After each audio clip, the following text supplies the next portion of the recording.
Hello brothers and sisters, today in this video I will compare two iconic chronograph timepieces.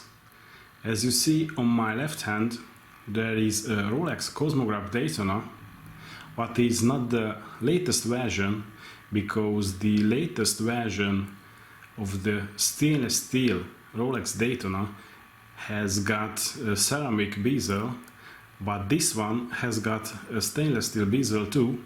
So this is the version before the latest version, but the movement is very cool, very advanced Rolex movement inside. And in my right hand you see an Omega.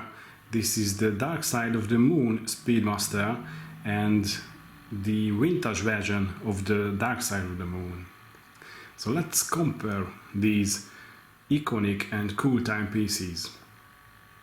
Next to each other, as you may see, the size not looks so different, but in dimensions and in numbers, the Rolex Daytona only 40 mm wide at case.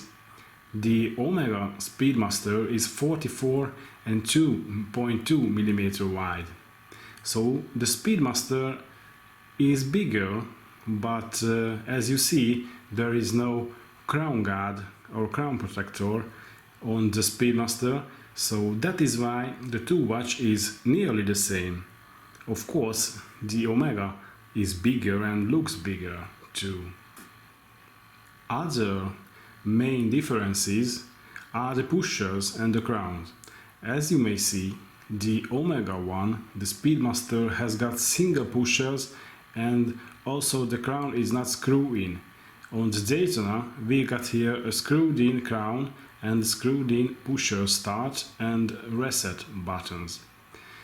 The Omega is not really water resistant, it's about 3 bar, so maybe you can wash your hands or take a shower in it, but the Rolex Daytona is 100 meter water resistant, but that is why, or for that, the crown and the pushers should be screwed in.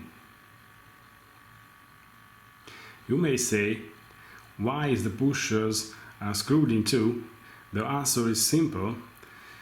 The screwing part on the pusher is just for that, to avoid an accidental pushing of the chronograph buttons. So as you see now on the Rolex piece, the crown and the pushers are screwed in. Now you cannot push them. If we check the dial and the bezel, as I mentioned, the Daytona is a stainless steel watch with a cool and beautiful stainless steel bracelet. On the Speedmaster Omega we have got a very cool and also beautiful vintage style leather strap with folding claps, if I say it well. And the case is unique too because this is made of ceramic. Also the dial is ceramic too. The tachymeter can be found on both pieces on the dial.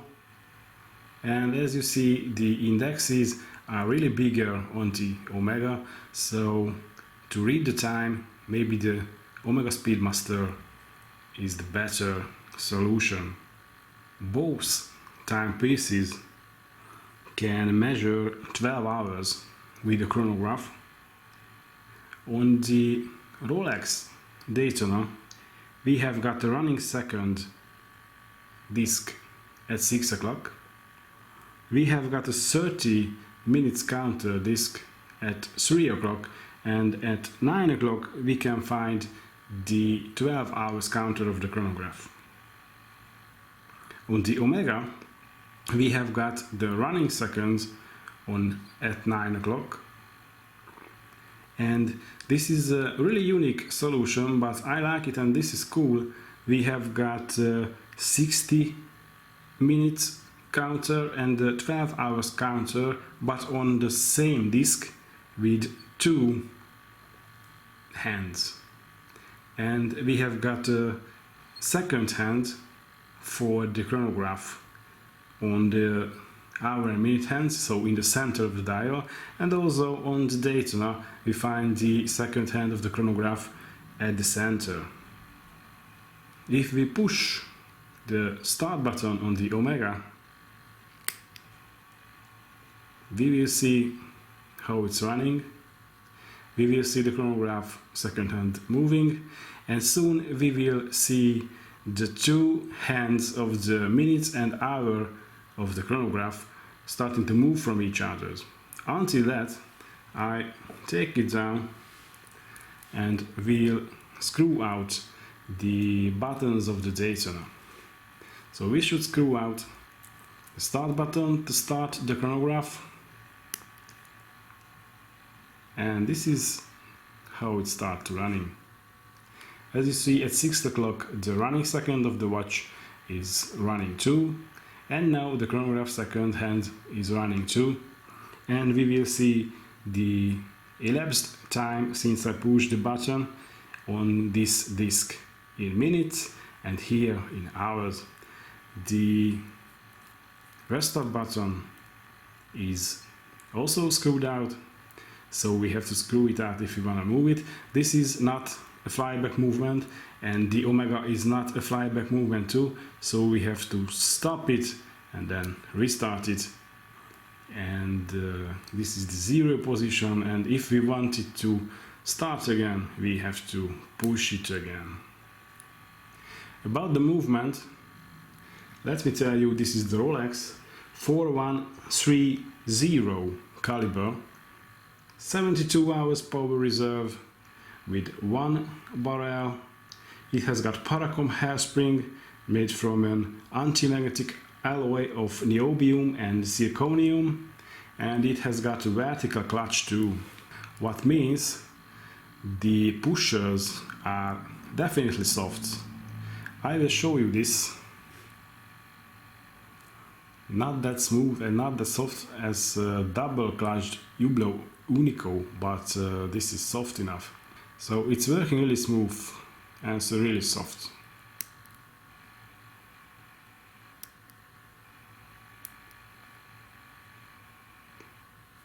And all the Rolex watches are hiding its movement because they are not too decorated, but this piece is a little bit customized piece, so I have got a sapphire case back on this and I can show you the movement of this Daytona. Let me bring it closer. So here we go.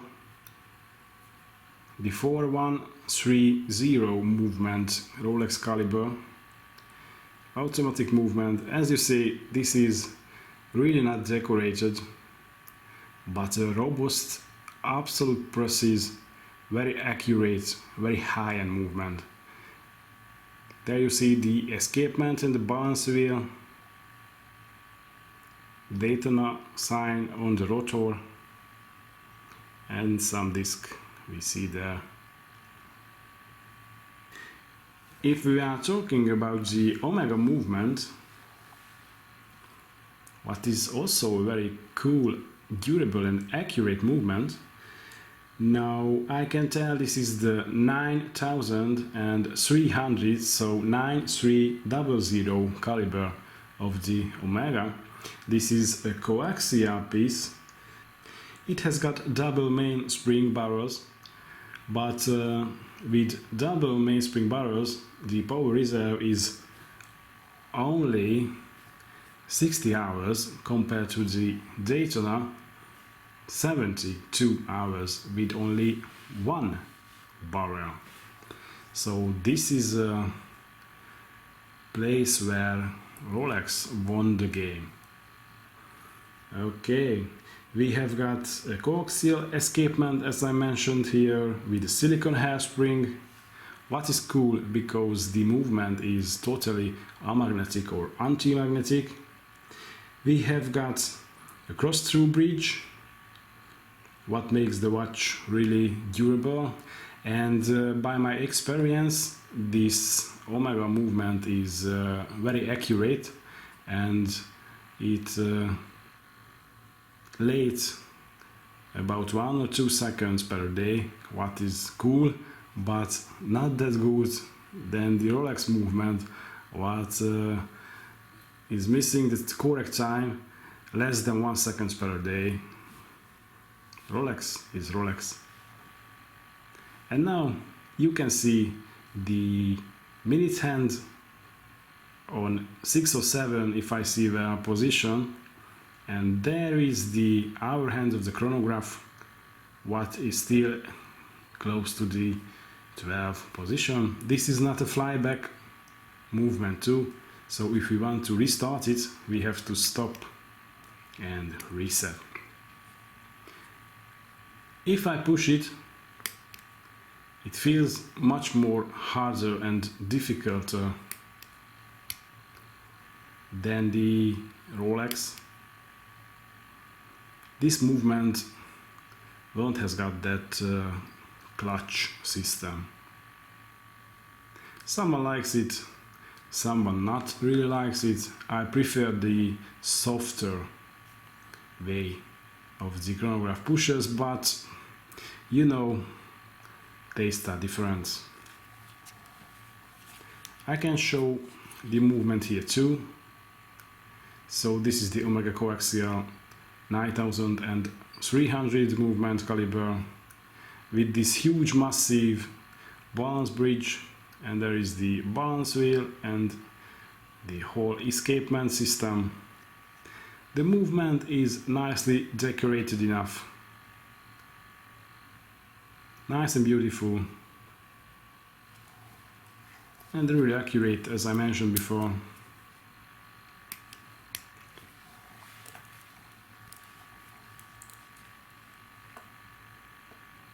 So the question is, which is the better? I don't really know, cannot decide. Both are super cool. This one is a money holder because it now worth double than I bought it about 2 years before, and this is not in production from 2016 if I remember well. This one is available, so the Omega is also available in stores now. I don't know how long. This is much cheaper and hold value less good than the Rolex, but both looking cool. If I have to choose, I would go with the Rolex because of the stainless steel bracelet with the more value keeping power and the software pushers and the 100-meter motor resistance, because in this Daytona you can do nearly anything. You can go swim, you can go work at the garden, you can wear it during cooking or anything.